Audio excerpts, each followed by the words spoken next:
we're going to go over what innovation and marketing is. First of all, marketing is simply empathy.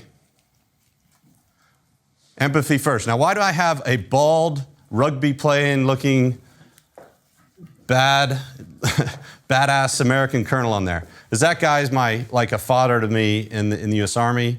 I knew him since I was a lieutenant in Germany. Lieutenant Colonel H.R. McMaster and Christopher Hickey.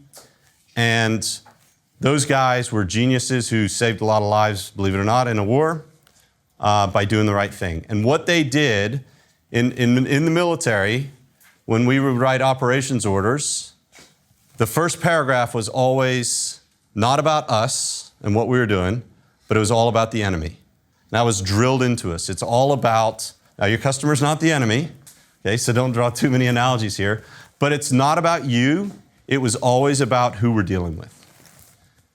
And that's where so many people get it wrong, is they'll build a business around a product that they're personally in love with because they think it makes them look good or significant, but they've never bothered to think if they're helping anyone. And if that person that they're trying to help even wants their product.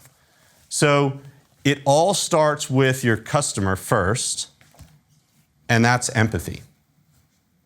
And empathy, we're going to go really deep into that, but empathy is simply caring, listening, and taking what you hear and writing a story or getting that story out there. And that's the purpose of empathy, is to get that. And it's strange to hear Army officers be good at that, but these guys, Chris Hickey and especially Colonel McMaster, who's very aggressive, figured out how to listen to the local population, even sat down and listened to some of the people that we were fighting, and came up with solutions that mean there were peaceful surrenders, negotiations, avoided a lot of civilian casualties, and they ran the first successful counterinsurgency campaign in Iraq. And if you Google Tal AFAR, T-A-L-A-F-A-R, you'll see a lot of articles on there.